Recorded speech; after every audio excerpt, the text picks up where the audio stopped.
മൃദുലയുടെ അമ്മ പാടില്ലായിരുന്നോ? അമ്മ പാടും. അമ്മ ഒരു ഡാൻസറും കൂടിയാണ്.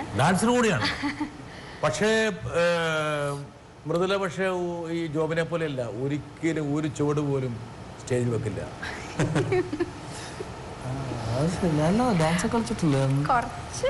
പക്ഷെ എന്നാലും മൃദുലയ്ക്ക് അത് വഴങ്ങുന്നില്ല. ഈ അമ്മ നർത്തകിയൊക്കെ ആയിട്ട് എന്തുകൊണ്ട് ആൾക്കാർ ഒരു ഇത് വന്നില്ല താല്പര്യം? അത് ജന്മസിദ്ധമായിട്ട് കിട്ടുന്ന കഴിവുകളാണല്ലോ അതൊക്കെ. ചിലപ്പം അതുകൊണ്ടായിരിക്കും. അമ്മയെ കൈമാറിയില്ല, കൈവച്ചോണ്ടിരുന്നത്. അയ്യോ, അങ്ങനെയല്ല. ഓരോരുത്തർക്കും ഓരോ ടേസ്റ്റ് ഉണ്ട്. എനിക്ക് പിന്നെ പാടാനായിരുന്നു കൂടുതലും താല്പര്യം, അതുകൊണ്ടായിരിക്കും. പിന്നെ എന്താ കാരണം വെച്ചാൽ മറ്റു കുട്ടികളൊക്കെ റിയാലിറ്റി ഷോയിൽ കിടന്ന് തകർക്കും, തലകുത്തി മറിയുമ്പോഴും മൃദുല പക്ഷേ പാട്ടിൽ മാത്രമാണ് കോൺസെൻട്രേറ്റ് ചെയ്യുക കൂടുതലും. ഇന്നത്തെ കാലത്ത് കുറച്ച് ചാട്ടം കൂടെ വേണം കേട്ടാ, പാട്ടിന്റെ കൂടെ. വരട്ടെ. ഹായ് മൃദുല. മൃദുല 8ാം ക്ലാസ് മുതലാണ് എൻ്റെ സ്റ്റുഡൻ്റ് ആവുന്നത്. മൃദുലയ്ക്ക് പാട്ടിൻ്റെ ഇതിൽ മാത്രമായിരുന്നു താല്പര്യം. ഒരുങ്ങുന്നതിലോ അല്ലെങ്കിൽ ഒരുപാട് ആളുകളായിട്ട് പെട്ടെന്ന് മിങ്കിളാവുന്ന ഒരു കുട്ടിയായിരുന്നില്ല മൃദുല.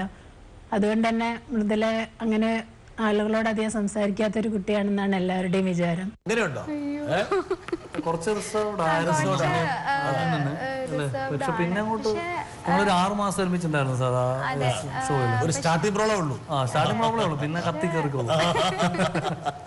മൃദുല ഈ പാട്ടൊക്കെ പഠിക്കുമ്പോൾ ഇങ്ങനെ പല ആൾക്കാരുണ്ട്. പാട്ട് പഠിച്ചത് ഒരു പ്രൊഫഷനാക്കാൻ ആഗ്രഹിക്കുന്നവരുണ്ട്. ചില ആൾക്കാർ പാട്ടെന്ന് പറയുന്നത് അവരുടെ ഒരു ഹോബിയായിട്ട് മാത്രം എടുക്കുന്നവരുണ്ട്. മൃദുല ചെറിയ വയസ്സിലൊക്കെ പാട്ട് പഠിച്ച സമയത്ത് ഇങ്ങനെ റിയാലിറ്റി ഷോകളിലും പിന്നീട് സിനിമയിലൊക്കെ പാടുന്നൊക്കെ അങ്ങനെയുള്ള വലിയ വിശ്വാസം ഉണ്ടായിരുന്നോ? അതെയോ അതൊക്കെ ഇങ്ങനെ ആകസ്മികമായിട്ട് വന്ന് ഭവിച്ചതാണോ? ഇതൊക്കെ പ്ലാൻ ചെയ്തിരുന്നോ? എന്താണ് മൃദുല? സർ, ഒട്ടും പ്ലാൻഡ് അല്ലായിരുന്നു. കുട്ടിക്കാലം മുതലേ ഭയങ്കര ആഗ്രഹം ഉണ്ടായിരുന്നു. അറിയപ്പെടുന്നൊരു ഗായിക ആവണം എന്നൊരു ആഗ്രഹം ഉണ്ടായിരുന്നു. എനിക്ക് മാത്രമല്ല, എൻ്റെ പേരൻസിനും എൻ്റെ ഏട്ടനും ഒക്കെ ആഗ്രഹം ഉണ്ടായിരുന്നു. അപ്പോൾ അത് എപ്പോഴും മനസ്സിൻ്റെ ഉള്ളിൽ എവിടെയോ അങ്ങനെ കിടക്കുന്ന ആയതുകൊണ്ട് എന്തുകൊണ്ടോ എനിക്ക് അറിഞ്ഞുകൂടാ, ദൈവാനുഗ്രഹം കൊണ്ടായിരിക്കാം എന്തായാലും കുറച്ച് പേര് അറിയുന്നൊരു ഗായികയായി മാറാൻ സാധിച്ചു. ഒട്ടും പ്ലാൻഡ് ഒന്നും അല്ലായിരുന്നു സാർ. ഇങ്ങനെ വന്നു. റോൾ മോഡൽ ലൈഫിൽ പല ഗായകരുണ്ടാവുമല്ലോ. ഏതെങ്കിലും ഗായികയുടെ പേര് പറഞ്ഞാൽ മറ്റു ഗായിക ഇഷ്ടപ്പെടാതിരിക്കുമെന്ന് വിചാരിച്ചൊന്നും പറയാതിരിക്കണ്ട. അല്ല സാർ, ഞാൻ ചെറുപ്പം മുതൽ ലതാജിയുടെ ഒരു ഡൈഹാർഡ് ഫാനായിരുന്നു. ഇപ്പോഴും ആണ്. ഒരുപാട് പാട്ടുകൾ കേൾക്കാൻ ശ്രമിക്കാറുണ്ട് ലതാജിയുടെ. ഒരു പഴയ പാട്ട് നമുക്ക് ലതാജിക്ക് വേണ്ടി എന്താ പറയണ്ടേ?